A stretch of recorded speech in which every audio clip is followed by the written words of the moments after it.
Mike, are you ready? Oh, the whole Mrs. Powell thing. So, everyone, I'd like you to welcome Mike Glenn. Mike is going to talk to us about net neutrality, and this is, I think most of us in the Tea Party movement and conservatives have a position already in our heads, I know I did, against net neutrality. This is going to be interesting because Mike actually is going to tell us about reasons why we might want to support net neutrality, and I think it's going to open up an interesting discussion. I certainly learned a lot from the notes that Mike sent me.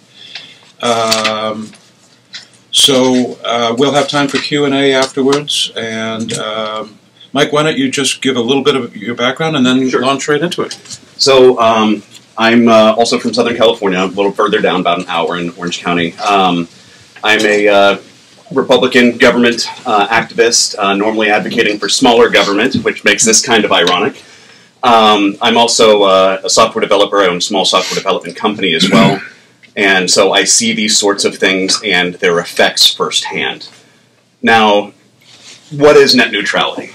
So this is a little technical, but I'll get right to the meat of it. Mike, I want to stop you 1 second. He's being a little kind to himself. He just ran for city council in Newport Beach, a place that is as crony capital and infested with money politics. And he ran, and wasn't able to win, but he made a nice little dent. I'm sure he's going to run again. So he's a citizen that rose up and did something just like we talked about in the previous meeting. We were talking about folks, taking charge and becoming active, and this man has done that as well. So, thank you. Yeah, well done. So, net neutrality, what is it? What does it mean to you? So I presume everybody in here has used YouTube. You may have noticed in this last year, when you're viewing YouTube, the ads that you get play instantaneously. And then your content buffers. What this is the data that you're receiving from the ads is not being treated equally to the content you're trying to receive. So, since the inception of the internet, either through practice or by legislation, there has been net neutrality in play. So this is not a new thing. Contrary to what all the hubbub is about, this has been around since the beginning of time. Until January of this year. That's when the appeals court overruled the FCC's decision to say, you must have net neutrality. Now, why did they do that?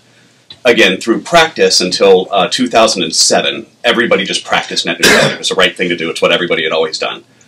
Comcast in 2006 started throttling peer-to-peer networking, the Napsters, the downloading of things like that. Everybody said, whoa, whoa, whoa, I'm paying for unfettered internet access. Why are you telling me I can go here and I can't go there? It's ones and zeros. What do you care who I get them from? They fought it. Comcast was basically found that they had violated their terms of service. The FCC then came in and said, okay, for the internet, which is a Title I, as you guys may know, there has to be net neutrality. You treat all ones and zeros equally. It doesn't matter if they're coming from YouTube, from Yahoo, or from some activist website. You request something, you get it. It's the simplicity. You're a provider of service. You're not supposed to tell people what they can get quickly or not. That's when the legislation came in. Comcast said, okay, well, we're defeated, so naturally, since we're defeated, we totally support this net neutrality concept. Then Verizon appealed it. Verizon fought Comcast's ruling up into the appeals court, where it was reversed in January of this year. That's when you may have started to notice YouTube behaving differently. You get some things faster, and sometimes when even you're on a high-speed connection, you can't get a basic web page quickly that you used to be able to get. So in this last year, we've begun to see the internet being treated, content on the internet being treated differently by the ISP that you're paying to give you access to the whole internet. So it's putting them in a position, much like China's firewall or their filtering system, where they prevent people from getting certain content. ISPs are also able to prevent people from, or lag people in getting certain content. Another thing that came up after January of this year, Comcast, as everybody knows, is a cable TV provider. They also provide internet. Netflix is an internet TV provider. Comcast came up to Netflix and they said, you're taking too much of our bandwidth. You've got to pay us millions of dollars. We're going to shut you down. Comcast said, you can't do that. It's net neutrality. And they said, yeah, but it's been repealed since January. They said, your customers are going to riot. And they said, your customers will first. So there was a game of chicken. Finally, Comcast shut them down. They throttled them. People couldn't get online to Netflix. You can see the stats online in a million different sources. Their customer service calls went through the roof at Netflix during this time. Their bandwidth sunk. And finally they said, well, you're gonna cripple our business. And Comcast said, mm-hmm. And they said, fine, here is millions of dollars. Can you turn us back on? And they did. So we're in a situation right now where this is not something that could conceivably happen, that ISPs get in the way of businesses and they are the gatekeepers telling you whether or not you can operate. This has already occurred. So the framework for this type of intervention by ISPs has already been laid, it's already been taken action upon, and it leaves us in a precarious position. What if I want to go on eBay and buy shirts? What if I don't want to go to Amazon? But what if Comcast wants me to go to Amazon, and they throttled eBay to where Amazon is my only viable option? What if they want me to go to ComcastStore.com and they throttle both eBay and Amazon? These are logical outcomes of what's already been put in motion to this. Now, free market. Big free market advocate. The argument is, well, if Comcast is doing that, then we'll just start Mike Glenn's ISP and make it all, net neutrality for everybody. The problem with that is we have a $300 billion infrastructure that's been funded and paid for by the U.S. government, that when they auction off, it's not open for everybody, when they auction off these contracts to who can use this bandwidth, only the big players have access and the funds to do that. You got XO Communications, Comcast, Time Warner. These are the guys that play on that level. $300 billion is a lot of money. If you liquidated the net worth, the entire net worth of Larry Ellison, Oprah, Bill Gates, Oracle of Omaha, you wouldn't even be a third of the way there. So to compete in this sort of market, you have to have federal government-sized pockets. This is not a free market. This is a socially subsidized market where competition is nil. I'm sure you all have had problems with your ISPs in the past and you've called up and said, who else offers high-speed internet in my area? 80% chance there was nobody else. 20% chance there was one other competitor that was exactly the same. Now, the reason why they're exactly the same is because they don't want to compete. They came out last year and frankly said that on national television. We don't want to compete. That's not what we're in here business to do. So you have a monopoly in 80% of the situations and a non-competitive duopoly in the other 20%. And that's all you're going to get for high-speed internet access. Now, if you want to go with Net Zero or AOL, you could use dial-up still, and some of those stats you'll hear are skewed, saying the opposite, that in fact in 80% of markets you have competition. I'm talking high-speed competition, the one that everybody uses. So keep that in mind when you hear statistics in the future. High-speed competition, 80% of markets don't have competition in it. So it's a monopoly. We can't treat monopolies like free markets for obvious reasons. They will never get competition. They're subsidized and protected by the U.S. government and also local municipalities. If I wanted to start Mike Glenn's ISP, I couldn't run my own cables because the local municipalities forbid that kind of competition. They won't let me do it.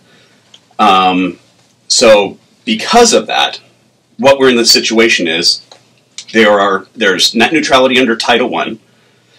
There's Obama's suggestion of switching it to Title II and instating net neutrality. And then there's the way we currently have it, which is no net neutrality under Title I. So what you'll hear at the top is that there are two options. Net neutrality under Title II, which is Obama's plan, and no net neutrality under Title I, which is the situation we have currently since it's been repealed since January. The third option is yes, net neutrality under Title I. Now, what's Title I, Title II, all this nonsense? These are FCC categorizations of services. Title II is telephones, radio, broadcast TV. These are things that the FCC, on commercial levels, has the ability to censor, throttle, basically do the things that I was talking about that the commercial entities have the ability to do. But with Title II legislation, they'll be able to say, no, that content's offensive. You're not going to get that. That's terrifying.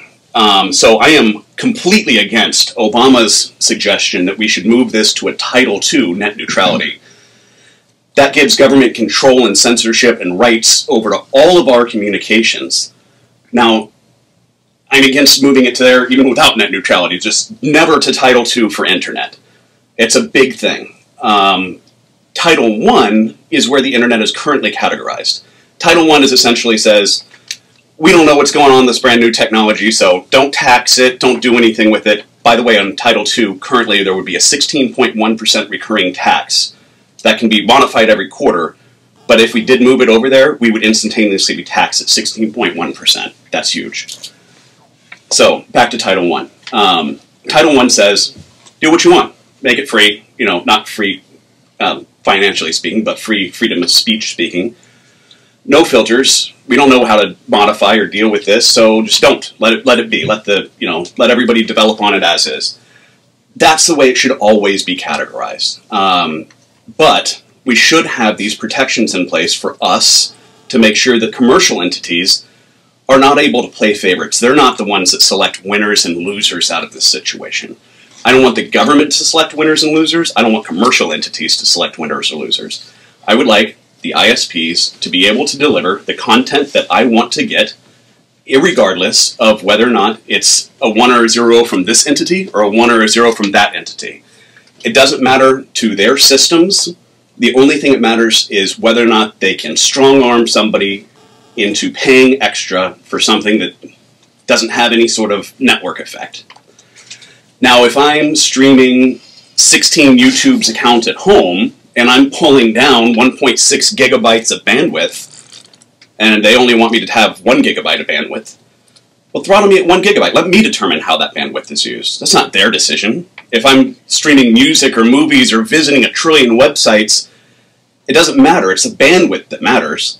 So don't tell me that I can view it from YouTube, but I can't view it from CNN, or I can view MSNBC, but I can't view Fox News. Don't tell me what I can and can't do in the providers that give me content. Just say, you're allocated this much. Go for it. Use it how you want. That's net neutrality. That's the essence of net neutrality. Obviously, where this is leading, activist websites, things like that, things that the government may not want you to be communicating about easily, they can shut those down. On the commercial side, Comcast, if they don't want you thinking about using this service or that service, they can throttle those, they can shut those down. Both of those are bad solutions. Both of those give us less freedom of information, less freedom of speech, the ability to share information back and forth becomes throttled. Organizations like this become shrunken in size because who's going to wait 3 minutes for a web page to load? These are things that, again, not only could happen, but Comcast has actually already taken action to make those types of things happen. So that's the essence of net neutrality. I apologize, I'm a terrible public speaker, but this is also something that isn't backed by big business. There's not a lot of money in telling businesses they can't strong-arm people. So this is something that you won't have articulate speakers speaking to you about. Big government, big business, those obviously are where the big fancy lawyers are, the lobbyists.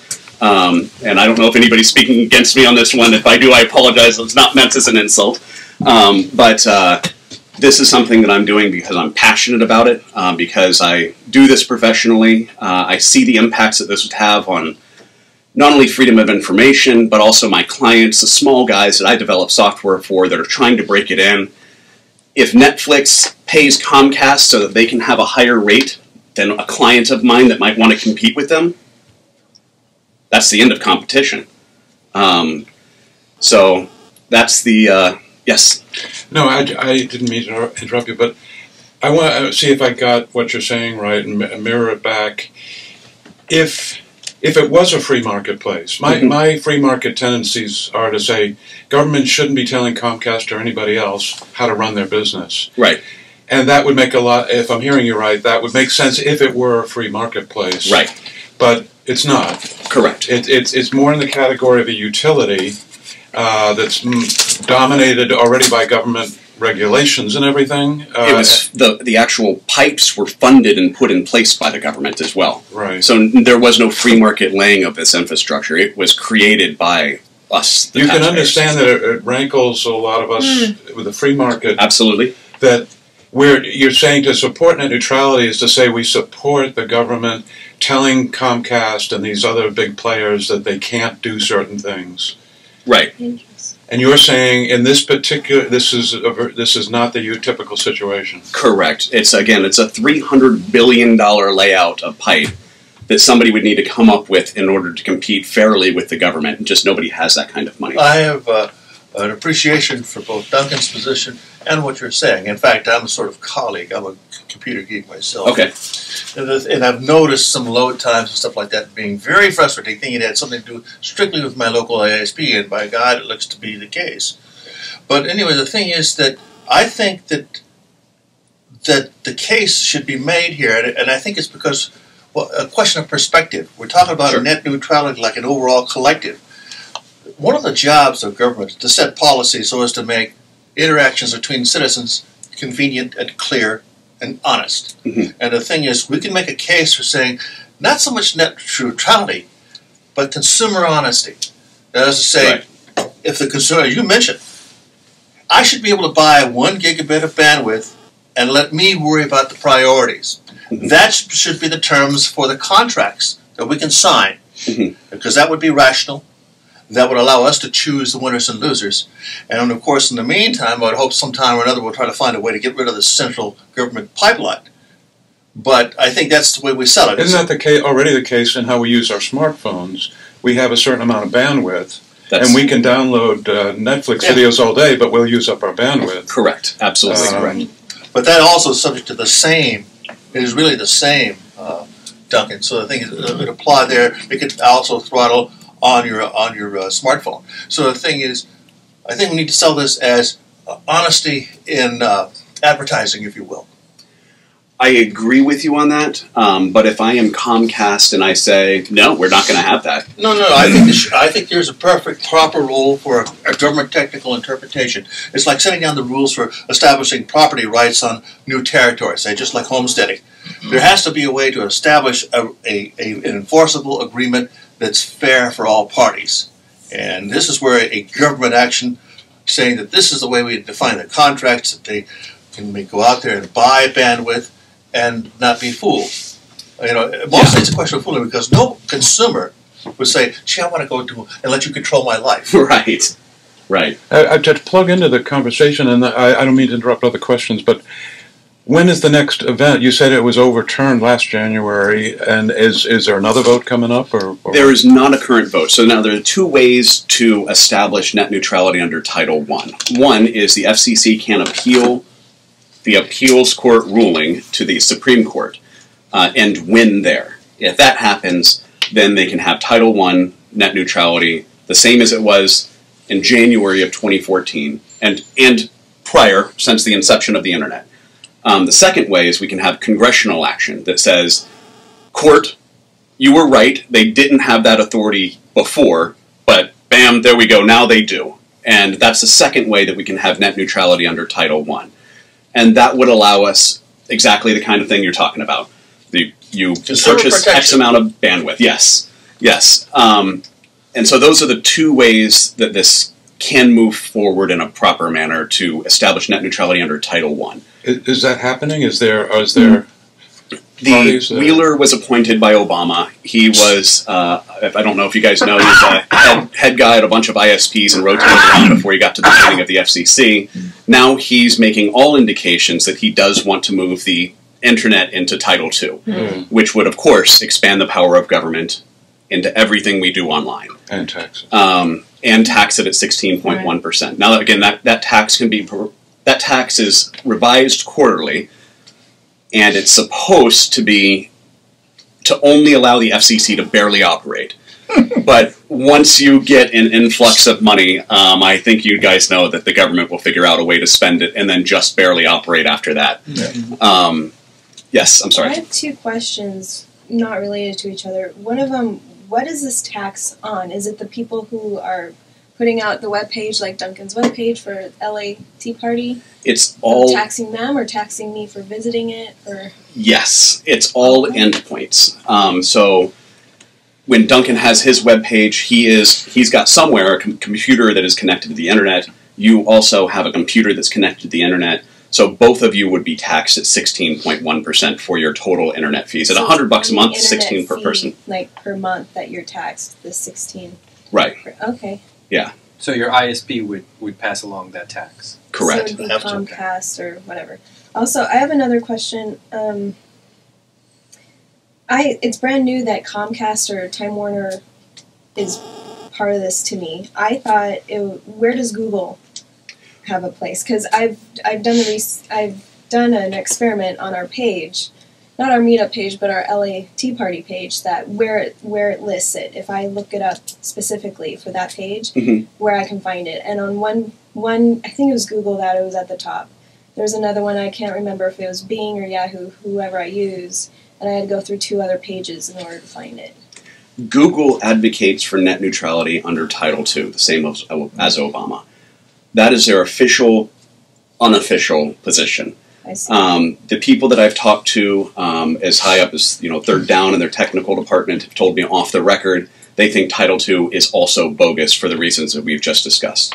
But Google is a company. They want to make sure that they are bound in with the government and everybody's on great terms, so they are supporting Obama's plan. The big ISPs, including Comcast, are also supporting Obama's plan. Now, that's very ironic because Comcast is what started the legislation, what was repealed the legislation. They continue to say that they support net neutrality, yet every action they take is exactly the opposite of that. So there are, again, this is something that is good for the consumer, but nobody can monetize. So the giant companies are there to make money, just like every company is, and they're going to jump on board with what can make their company more successful, which in this case is not necessarily what's best for the consumer. But it is Comcast that makes this website or Netflix slow down. It's not Google. That's correct. Right. Google will tell you to go to this website, but Comcast is the person that delivers it to you. I see. And so they're the ones that put the brakes on it. Yes? Do you think this is a Trojan horse for getting it into Title II? I mean, it seems to me that's the most dangerous aspect of all of this. It's from what I'm hearing, I'd rather have no net neutrality than anything to do with bringing the internet under Title II. It's, in my opinion, Title I, no net neutrality, or Title II with net neutrality are the same thing. It's government censorship and throttling, or commercial censorship and throttling. And the big commercial entities like that, as we all know, are very tied in with government, and they will do what the government asks. If the government says, hey, give me data on this guy, Yahoo, Yahoo doesn't say, oh, no, we're going to fight for their rights. They say, sure, here you go. So if they say throttle this website, Yahoo, or throttle this website, Comcast, or throttle this website, Time Warner, they aren't going to say, no, government, we're going to stand up for the rights of the consumer. They're going to say, okay, yeah, sure, done. Yes? So if I understand what you just said there, that current process of how legislation or the political process is moving, we're either going to get Title I or Title II net neutrality. We're not going to have no involvement whatsoever of the government regulating the internet like a utility. Right. The ones that, as of about 3 months ago, when this first started making headlines, the only 2 options we were talking about were Title I, no net neutrality, or Title II with net neutrality. The Title I with net neutrality is a new option that's rapidly making a lot of progress. So, if somebody were to say, okay, today, bring it to a vote, I would probably say that Title I with net neutrality would not make it. Can I ask you why it's Yes. a new option when, if I understand you right, it's what the whole internet used to run under up until January of last year? So Why is it suddenly a new option? in 2006, Comcast began restricting peer-to-peer access, and they said, well, you can't use these ports, which are the common ports that people would use to go out and do their thing.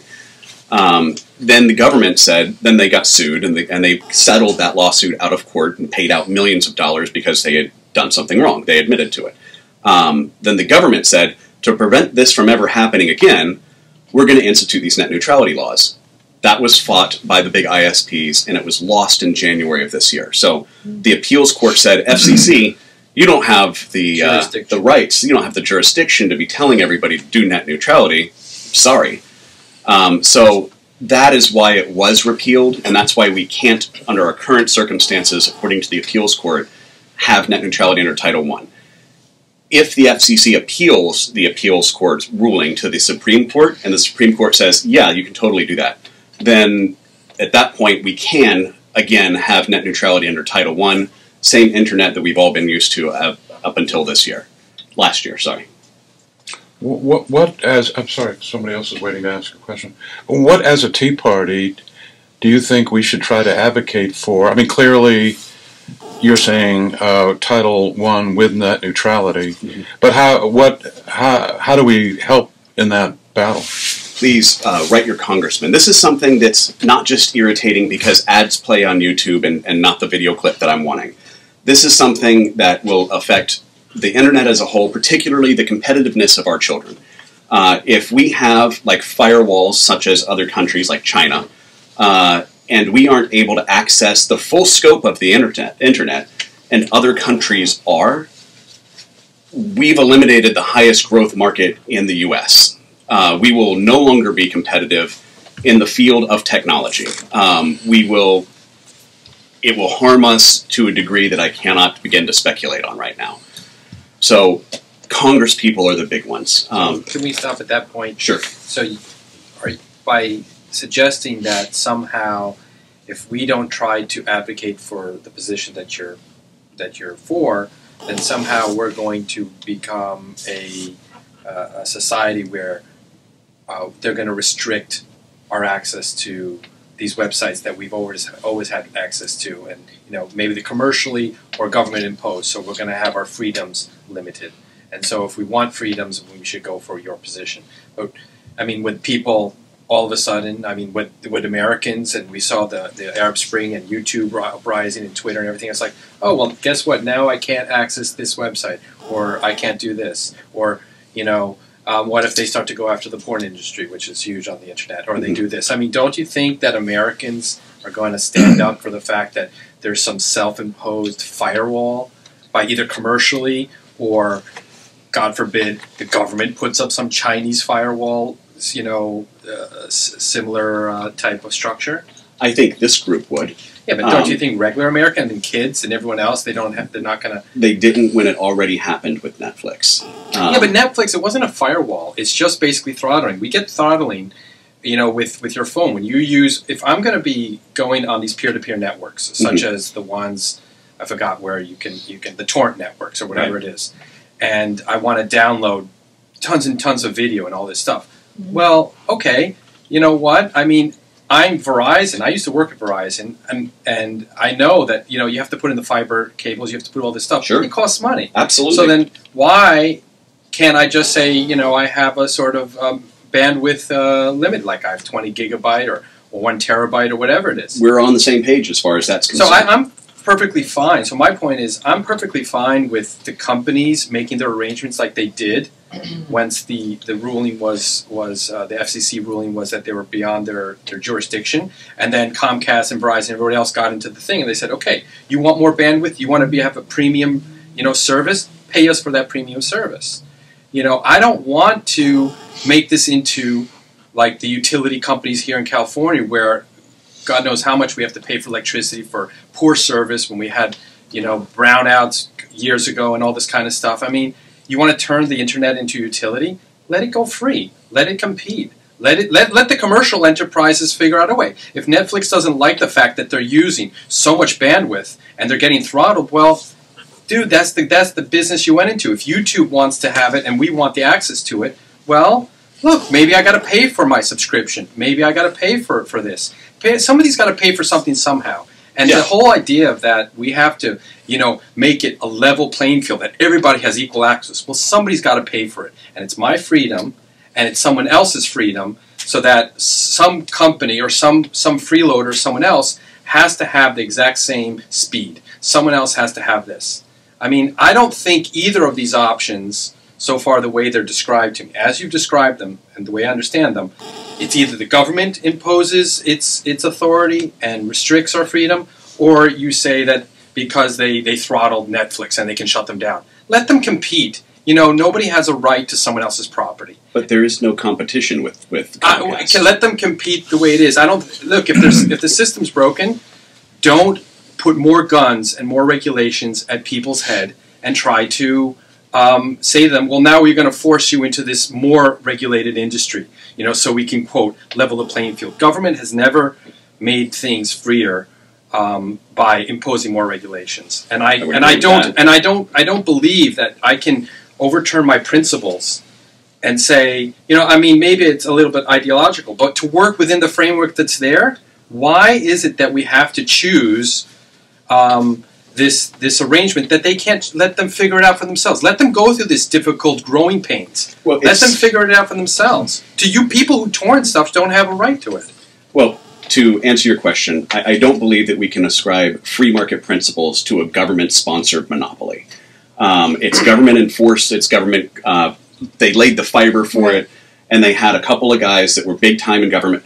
Last year, Comcast was the second highest contributor to the U.S. Congress funds, second only to, for mispronounce the name, Gunther Northrop, which is a giant defense contractor.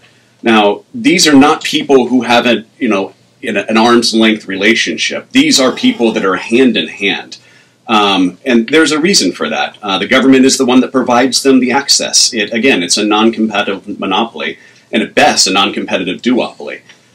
So saying that they can work it out in a free market system when it is prohibited by law from anybody to compete with them on the municipal level and on the federal level can prohibit it financially, $300 billion worth of framework, we're not going to have a free market here. So saying you guys can go out and do whatever you want, and then saying if they screw it up, somebody will come up with a better idea, it will never happen. Now, I agree with you that not everybody needs to be, abusing the system, if you will, but that's where the market caps come in. If you want to buy a 1 terabit down, or a 3 terabit down, or a 10 terabit down, or a 500 gigs down, buy what you need, and let other people pay for more. But don't say, because I'm looking at Fox News instead of CNN, I'm getting the ones and zeros from here instead of over here. Those ones and zeros don't matter where their origination points are. It's the total bandwidth that's coming through that pipeline that really matters. So saying that I can get it from over here but not over here, that's a position I don't want my ISP to be in. Yeah, but ask yourself, why did Netflix get in the problem it did in the first place? Because of the fact that Comcast and Verizon and all these other ones were basically saying, look, you're using so much of this bandwidth, and they're like, well, we own the tubes, we own the pipes. Well, I want to make my service a better service, and you're riding on my pipes. Well, that's the business you got into. Now you want to provide all this bandwidth. Well, I was just offering to people so they get web pages, not so they could download movies. And if I wanted to download movies, and you wanted to download web pages, your bandwidth would be 1,000th of what mine would be. And so you getting a package from the internet that is unlimited bandwidth would probably be financially unreasonable for you. But for me, if I wanted to purchase a unlimited bandwidth, then I should be able to go out and get these things. But it's not the source of the information that's coming through. It's the totality of the information that's coming through. May I suggest that really we're talking about the consumer's property. Once they establish that part of the contract, they own those bits, which is to say they own that rate, that pipe, and whatever he gets at this point, if you try to have any priority imposed on it by any other outside agency, it is interference and transgression of their property. I agree with that. Yes. How would it work then in your Title I scenario that you buy 100 gigs, let's say, and you're the end user at your home, but because you want to watch Netflix, but you also pay Netflix for the service, right? You're going to let's say you bump into that cap, but how does that work though? Because you're paying them roughly the same or whatever you're paying them, but you're also paying for the roadway to get it to you. You know, right? And that's something that should be considered by the ISP. If I'm downloading more bandwidth than everybody here combined, then we probably shouldn't be on the same rate plan. If I'm getting 2 terabytes down, it's a ridiculous number, might not be in 5 years, but if I'm bringing it down at 2 terabytes and you guys are using a 1 megabyte just to download a web page every once in a while, then absolutely we should probably not be on the same rate plan. Yeah. That's bandwidth. Source is different. It doesn't matter if I'm getting it from, again, I keep going back to YouTube, I'm not sure of too many other video providers out there, Vimeo. If I'm getting it from Vimeo, or I'm getting it from Dailymotion, or if I'm getting it from Yahoo News, that doesn't matter. It's the amount of bandwidth that's coming through my pipe. Well, it does depend on the plan that you have, because if I sign up for a simple browsing, one megabyte plan or whatever, right. and they're going to say, listen, we're only giving you this speed, it's not going to really work with YouTube. So every time you keep going back to YouTube, they're going to say to you, listen, you better get the 5 or the 20 megabyte plan. Absolutely. So you have a fatter pipe so that you can stream movies seamlessly without having the problem. Right. So it does come back to the ISP having to sell you more bandwidth. More bandwidth is fine. A wider pipe, yeah. The origination of what's coming through that pipe is what I have a problem with, them saying this is okay and that's not okay. Yeah, but the origination is not going to really, if it has the bandwidth, are they going to say to you, now we can't send it through at the it's not the difference between 3G and 4G LTE or something like that. They're not going to slow it down to the point where it's not going through at I paid for 5 megabits and now YouTube's not going to send it through. They're going to send it through at 1 megabit rate? That is exactly what happened with Netflix. Yes, that is exactly what I'm talking about. Absolutely. And that's the bad part, is the ISP telling me what content I can or cannot have, and lowering Netflix's service rate to a point where they're getting calls saying, your service isn't working anymore, what's wrong with you? That is exactly the scenario that has already occurred, yes. If I'm hearing both of you right, you might be disagreeing on which version of Title I is the preferable one, but Title II, never. We all agree on that. And I'm just trying to keep the argument simple because anything with Obama's name on it. Well, but I mean, I keep thinking, we can spend an hour here straightening this out. Then how do you bump into a man on the street and convince them that they got to fight Title II? Frankly, the biggest argument for me is 16% taxes. That's all you have to say. Right. Do you suddenly want to pay 16% taxes on your internet? You've got at least 3 ISPs that I know about. Your one at home, the one that's hosting your website, and your phone. Title II means really full government control of the internet. Whereas we can argue about which is better or worse with the 2 variations of Title I.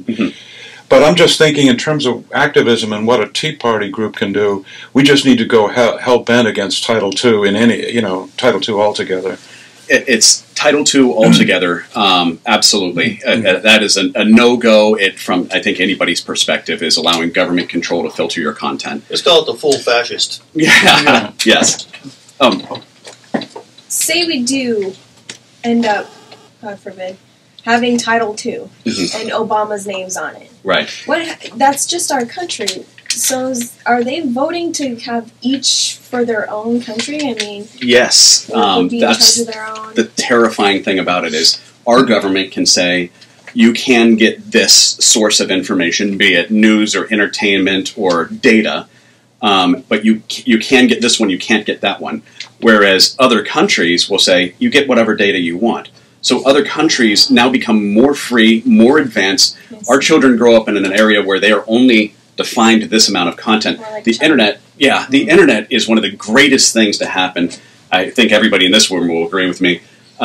It's allowed the free flow of ideas, criticism on those ideas to make them stronger or fail if they are not qualified. If we're stuck in a situation where we're only getting what the government wants, or only getting what commercial entities want, we're in an extremely weak position to compete internationally. Would there be a situation where one country would be in charge of it for everyone? That couldn't happen, right? Well, China I think be in charge of it for everyone, right? Right now, no. But, I mean, as we all know, the vacuum of power, everybody wants to centralize everything, and it's our job to beat it back down. And so right now, every country has control of its own ISPs, its own data, its own providers. The U.S. has stayed largely out of that game, which is why we are the leaders of tech industries. You don't find the Googles, the Yahoos, the Apples. They aren't over in China. They aren't over anywhere else. They're right here. And it's because of our freedom of the internet.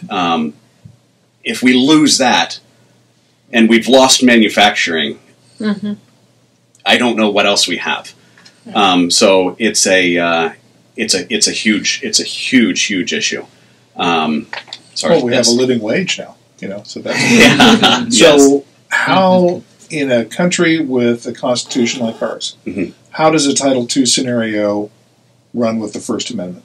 How does that exist in the same area? I think it gets ignored. Just like the the only amendment that says shall not be infringed, we have to go through background checks and waiting periods. If we try to do that with voting, people would throw a fit. Yeah. But the only one that says shall not be infringed, we have to do that for. So yeah, I think it'd just be ignored. Yeah.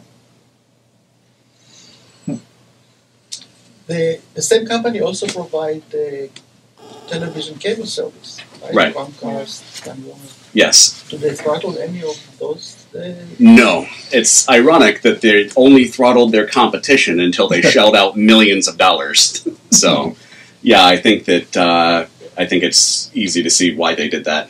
In addition to, of course, the bandwidth that they were using, and they had an argument that could be put up. If everybody in here had the bandwidth and the contractual ability to use that bandwidth, they should be able to use it however they want. They should not. They can, in my opinion, ISP should be able to limit the total amount of bandwidth, but not how you use it. When they start identifying sources as okay or not okay, that's not okay by me. But the TV channels have contracts with those providers, right? They do, and that's why. Money, right? And that is Fox why News is playing on Dish right now. that is exactly the situation I was going to say. Is Fox News is, they had the big thing where it said Dish is not going to be serving us football all the time, and Discovery Channel, call your ISP or we're going to lose the ability to communicate with you on your cable provider. Those are the types of situations that will exist if the ISPs are able to say you can get it here, you can't get it here. Fox News says, we're going to be lost on Time Warner provider cable internet access. You've got to call them up quickly. And so it will be something where, not all at once, of course, like everything terrible, it happens incrementally. But that will, I'm certain, be the end game if there's nothing to prevent it from happening. Okay, one more. Yes. Like in my neighborhood, I can get internet from AT&T or Time Warner. Okay. I can also get it on the phone. So wouldn't that be enough competition to say, like if AT&T says, we are not throttling, you can get it free, well, the Time Warner is known to do it, for example. I'm not pointing fingers, but yeah, so...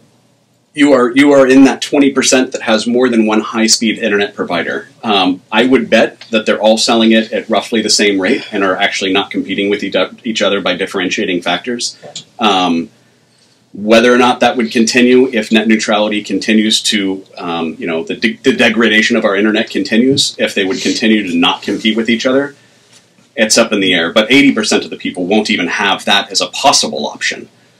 So I can't answer what their future strategies would be, but I can answer what their current one is. And I can also say that you're in only a 20% of people that have more than one ISP, a high-speed internet provider. What's the timetable, if there is one, for Obama's version of Title II net neutrality? I mean, do we know how soon he's trying to push it through? He's putting pressure on Wheeler. Wheeler came out, the head of the FCC, about a week ago, and he said that he's now heavily leaning towards Title II implementation with net neutrality. The timetable is really at Wheeler's discretion. It depends on how angry the public is, how many people in Congress say, hey, you shouldn't be doing that. We're going to write legislation. If you try that, we will take control through congressional action of the FCC if you don't do the right thing. Which again is why it's important to contact your congressman and say, never Title II. We want net neutrality, but absolutely in no way under Obama's plan. And here is why. Those those types of action will put pressure on Wheeler to slow down his rhetoric, his implementation, or whatever his process is internally. He could do it tomorrow. He could do it next year. It's just a flick of a pen that he needs to make this happen. Yes? Is there anybody spearheading anything against this Title II situation? And I had heard Title II, it was coming up March or April. Yeah. That it was imminent, this is a problem the American people want solved, I'm going to do it, in a timely manner, whatever. Republicans have been really good about it. Republicans have been very good on fighting Title II. Mm-hmm. They've been really bad about understanding the intricacies on net neutrality versus non. So Republicans, especially now that we have the House and the Senate, I think will be vocal about it, but it's a flick of a pen from Wheeler what he does. So we have to send convincing arguments up saying that net neutrality with Title I is the solution, because Wheeler wants net neutrality. That's his big thing. He's controlling the government, so he would control the filtering, so he doesn't care about Title II versus Title I. I really think you ought to try to ditch that term, net neutrality. Okay. And talk about the consumer protection of what they are contracting to buy. Because the thing is, if you're talking net neutrality, it all sounds like collectivism, sounds like whose ox is being gored on a macro level, but it's a question of individual justice. What are we getting as individuals? That is a good point, and the term itself has been poisoned. Yeah, I would say for individual rights and freedom to have a real property right involved with how you use the internet, that you have the right, because the government set this up. They've made it. It's a definition of an artificial situation in more ways than one. Then they have to set the rules that abide by basic fairness, and basic fairness here. Work of property is that you can buy those bits by the bucket. Right. And that's the only regulation that there is. Right. I like your point. But nobody is spearheading this, you're saying. Is there an organization? Is there a group? Is there... I've been working with several congressmen and as well as a former director of the FCC. There is nothing public yet, but I would imagine that end of next month is when we'll start seeing some traction on that. In the meantime, if you guys are able to, shake up the congressmen as much as possible to be open to this idea and open to hearing and saying it's important to you, that they know all sides of it, at least getting them primed and ready to hear these arguments, rather than just saying, well, we'll go with Republicans or we'll go with the Democrats. That would be very important. I'm sorry, I might have missed something, because you kept saying that it's a flick of a pen by Wheeler. Is that correct? But we should get in touch with our congressmen. Are they going to vote on something or not? There may potentially be legislation that's going to be signed that will put Title I with net neutrality as an option. If that's the case, and Wheeler's main goal is net neutrality, which he stated that is his main case, he doesn't care if it's under Title I or Title II, because he's the guy that's going to enforce He can these proceed things. without that legislation, but you're saying that legislation can be preemptive to prevent him from making a Title II. Correct, right. Okay. Just the rumor of legislation will allow him to say, okay, well, I won't get my hands involved with this. But if there's no legislation, he can just decide whatever way he wants to go. That's correct, yes. And I think it's all part of the FCC stuff, so that all has to be re-examined anyway. Yeah. Given the trends, I mean, if there isn't legislation, you can almost guarantee, if it's not Wheeler or the next guy, it's going to go that way. I tend to agree with you on that. It's that power vacuum that we've got to fight against. Yeah. So another freedom robbing thing to get depressed about. I can't schedule enough meetings. Now he wants free community colleges. I mean the guy just never gets tired. So I'm a little confused. So to be accurate, what we want is net neutrality under Title I prior to January 2014. The same, yeah. So prior to January 2014, we had what I'm advocating for. Okay. Yes. So it's not just net neutrality under Title I. We have to specify prior to January 14, because after January 2014, it wasn't really neutral, right? Right. Just the entire concept is the same. If you have net neutrality, Because it's so confusing with the same word. got it. That's a good The same point. terms. Yes. Both sides. The way the internet was prior to January of last year is what I'm advocating for. Since then, you guys have probably seen, and if you haven't, now that I've mentioned it, you'll probably see when you go onto YouTube and the ad instantaneously plays, beautiful quality, perfect, and then you sit and you buffer for your content. That is something that's new this last year. So yes, January 2014 and prior is the treatment of data that I am advocating for. So what allowed that to change? I mean, we all kind of noticed it a little bit here and there that something changed, but what allowed that? How did it go from no net neutrality to net? It's the appeals court told the FCC that their rule, they didn't have the authority to set the rules for net neutrality. I see. So there wasn't a vote or anything that took place to change it. Right. It just changed. Yeah. So it changed, and again, it's incrementalism. It didn't happen all overnight, and it's not done happening yet. Was it an experiment, like a time experiment, and now they decided it didn't work? And they're trying to change it again? No, the appeals court probably was run by people that didn't understand the internet, and they just looked at it and objectively said, FCC, you don't have the power to do that. It's not written in your rules. That implies Congress does. Right. And so I think that they were not intentionally sabotaging something. They were making an objective decision, and they said, FCC, you can't do this. And then the fallout from that has been that everybody has begun creeping in this direction. So it wasn't a situation where they had to pass it to know what's in it? Or Correct. Right. Thank goodness. Right. I find sometimes it's helpful for somebody like you who's advocating something. Do you have a template of a letter you would send a congressman? Yes, I do. Yeah. And I will get, if I have cards here, and if you guys send me an email, I can get that. Or if you want to give me your email address. It. You have my email address. I do. And Yes. I can send it to our entire membership, Right. which is way big. We have 1,400 altogether. Okay. Yeah. All right. Yeah, Uh, that'd be great. That'd be fantastic. Yeah. And just congressmen, or is there... Congressmen, senators, especially in California, we are a tech state. And so everybody in California oversees a state that's heavily influenced by technology. Maybe not Kansas, but California for sure, which is where we are. So anybody on the federal level, particularly congresspeople and senators, I think should definitely be opened up to this, rather than just toeing the party line. Yeah. Because neither party, I think, has it right here. Interesting. It's not cut and dry. I mean, obviously, I thought I knew what it was until I came here. So. It's a very confusing subject, and to distill it down to something that's very simple and a 2-paragraph thing, or even it's a difficult thing to do.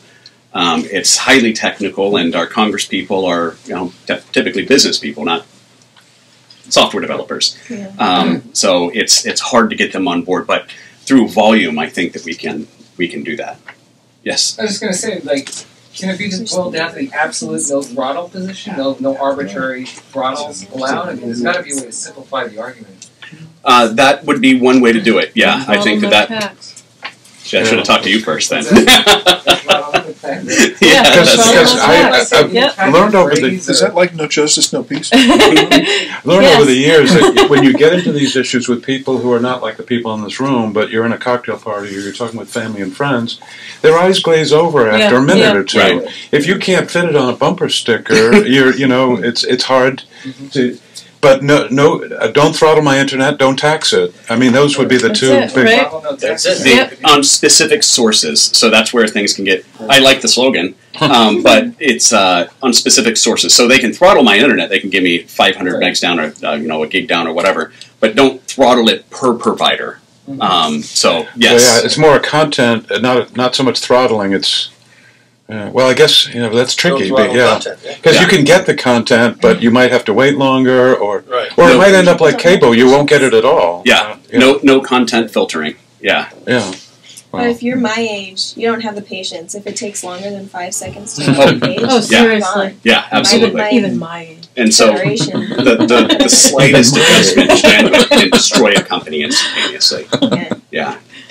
Yeah, it's amazing. 5 Or if seconds, it's not the first I'm done. or second thing Yeah. that you get to choose on Google, then they don't ever see it either. They Right. don't go through the pages to find it. Wow. Any other questions? Okay. That was really Great. Mike, thank you very much. Thank you. So, Mike, you'll send me a template and whatever follow-up suggestions you have, and we'll send it to our entire membership, Okay. not just the people in the room. Yeah. And we have videotaped this, so it'll be available on our website Okay. for to people to run at any time. Right, Mike? Yes, indeed. great. And there's no third presentation. Okay. Thank you all Well, for thank coming. you. Okay. Get a chance to get an email from me saying how was the meeting. Great speaker, It man. really is Yeah, I valuable think- if you do rate the meeting. Wonderful. Other people do read I that. run an organization. Thank you all. rated Hope to against see you in me, and this is February. something Europe's people last stand. expect me to know more fascinating about. That's document. why I'm here. Well, we'll have a video and maybe share it with your members too. Absolutely. Really Yeah, super but, interesting. All Thanks right. so Yeah, much. absolutely. Thank you for listening. Yep. Yeah, you show you that little contact card on your phone. You want me to show you what to do? Oh, it was you who Yeah. sent it. That was Peter Duke. Okay. Yeah, do you know how to manipulate it? I can't. I don't have it. It's not an iPhone. Okay, it should be work the same. I think the context file because what it does on mine is usually just click on it and then it'll give you an option to make it And a. as we move towards more contact. voice over IP rather than Was she the one sitting on the She's floor? the one sitting on the we're going to space it That's more. what showed up. Click on it, see what it does. Thank you. Yeah, absolutely. Thanks so much. Yes, Okay, All right, have a good one. I leaned on it extra. I mean, I Andrea and I did said that. Maybe it'll search I know, I for. can see you getting under skin every time I It said said, it. yeah. There you go. Yesterday? You I Yeah, tried San to view Fernando. it. That, you know, that's not helpful. Well, let's get a whole new. Yeah, but I just did something. it's so typical. They talked a lot about it. One of them was Yeah. That's what I'm saying, you know, you need to pause this. Voicemail. We You all finished know our own recording. bits. Oh, did it? Right. We know what we want to Yeah, select. okay, Yes. good, thank you. Leave us the hell alone. I didn't know it was from. Yeah. What? Look at the All right, let me In just. your presentation, I was say that thinking this is- he's really making it so clear and presenting such a good Who case. called me? And we get a lot of speakers here, and I often don't think. Who's after you? You know. Yeah, you're doing way better than you think.